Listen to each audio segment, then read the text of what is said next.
వసంత పంచమి సందర్భంగా ఆలయాల్లో భారీ రద్దీ కొనసాగుతుంది. సిద్దిపేట జిల్లా వర్గల్ మండల కేంద్రంలోని శ్రీ విద్యా సరస్వతి ఆలయంలో తెల్లవారుజాము నుంచే అక్షర శ్రీకర పూజలు ప్రారంభమయ్యాయి. గుడిలో పంచామృత అభిషేకం నిర్వహించారు. అమ్మవారి పుట్టినరోజు కావడంతో భక్తులు భారీగా తరలివస్తున్నారు. ఇవాళ పిల్లలకు అక్షరాభ్యాసం చేస్తే మంచి జరుగుతుందని భక్తుల నమ్మకం. దీంతో అక్షరాభ్యాసం చేస్తున్నారు. దీనిపై మరింత సమాచారం శ్రీధర్ అందిస్తారు.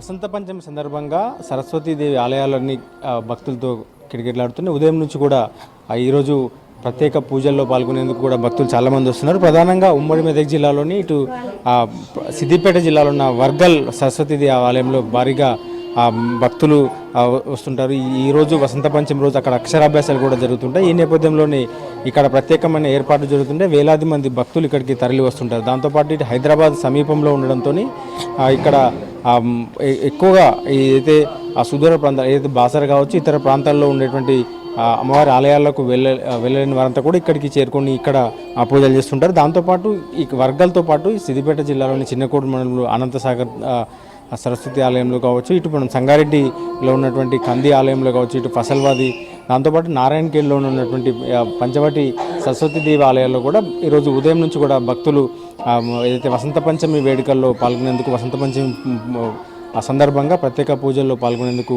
వస్తున్నారు. తమ పిల్లల్ని తీసుకొని ఈరోజు అమ్మవారి ప్రత్యేక పర్వదినం అమ్మవారి పుట్టినరోజు కూడా కావడంతో ఈరోజు పిల్లల్ని తీసుకొని ఇక్కడికి వచ్చి అక్షరాభ్యాసాలు కూడా చేసుకుంటారు. సో వాళ్ళందరూ చాలామంది ఇక్కడికి భక్తులు వస్తున్న నేపథ్యంలో అందుకు ఆలయ కమిటీలు కూడా ప్రత్యేకమైన ఏర్పాట్లు చేశాయి. మీరు ఎక్కడి నుంచి వచ్చారు? సంగారెడ్డి నుంచి వచ్చాము. అక్షరాభ్యాసం చేయించారా? అవును. ఈరోజు ఇక్కడ అంకుల్ చేయిద్దామని వచ్చినాము. 9 o'clock ఉందంట. అక్షరాభ్యాసం చేయించుకోవడానికి వచ్చినాము. చాలామంది ఈరోజు అక్షరాభ్యాసాలు చేస్తే ఈరోజు అమ్మవారి పుట్టినరోజు సందర్భంగా అక్షరాభ్యాసం పిల్లలకు చేయించాలని కూడా వారు ఆనవాయితీగా అంటే వారు మొక్కుకుంటారు. దాంతోపాటు చాలామంది ఇతర భక్తులు కూడా చాలామంది వస్తున్నారు. మీరు ఎక్కడ చూసారు? నేను కొండాపూర్ స్కూల్లో టీచర్గా పనిచేస్తున్నాను. ఈ సంవత్సరం 10వ తరగతి పిల్లలు 100% రిజల్ట్ రావాలని వసంత పంచమి రోజు అమ్మవారిని కోరుకోవడము జరిగింది. చాలామంది ఇటు అమ్మవారి పుట్టినరోజు వసంత పంచమి వేడుకల్లో పాల్గొనేందుకు భక్తులు అయితే వసంత పంచమి వేడుకల్లో పాల్గొనేందుకు భక్తులు వస్తున్నారు. ఈ నేపథ్యంలోనే ఆలయ కమిటీలు కూడా ప్రత్యేకమైన ఏర్పాట్లు చేశాయి. సో ఈ పర్వదిన సందర్భంగా ఎట్లాంటి పూజలు ఉన్నాయో ఆలయ పూజారిని అడిగి చేసుకొని చెప్పండి, ఎట్లా ఉన్నాయి? శ్వేతాంబరధరం వందే వీణా పుస్తకధారిణి కంది గ్రామస్థితే దేవి సరస్వతి నమోస్తుతే.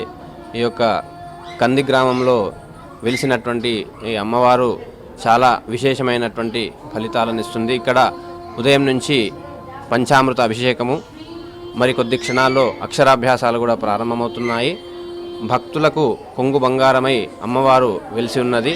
ప్రతి ఒక్కరికి కూడా జ్ఞాన సంపద, విద్యా సంపద ఎవరికైతే వారి కోరికలతో వస్తున్నారో వాళ్ళు తప్పకుండా ఆ కోరిక నెరవేర్చుకొని అమ్మ ఆశీర్వచనాలు పొందుతున్నారు.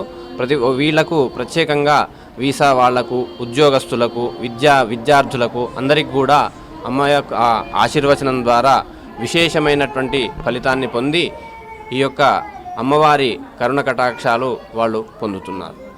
ఇది వసంత పంచమి వేడుకల సందర్భంగా గతంలో ఏదైతే ఒక ఉమ్మడి మెదక్ జిల్లాలో అయితే వర్గాల్లో ఎక్కువగా ఉండే, దాంతోపాటు ఇప్పుడు వివిధ ప్రాంతాల్లో కూడా ఆలయాల నిర్మాణం జరిగింది. గత కొన్నేళ్ళుగా ఆలయాల నిర్మాణం జరుగుతుండటంతో భక్తులు ఎక్కడికక్కడ తమ పిల్లల్ని కావచ్చు ఏదైతే అక్షరాభ్యాసాల కోసం తమ సమీప గ్రామాల్లో ఉన్నటువంటి సరస్వతీదేవి ఆలయాల్లో వసంత పంచమి రోజు అక్షరాభ్యాసం చేసేందుకు ఇక్కడికి ఆలయాలకు చేరుకున్నారు. దీంతో వసంత పంచమి సందర్భంగా సరస్వతీదేవి ఆలయాలన్నీ కూడా సందడి వాతావరణం నెలకొంది.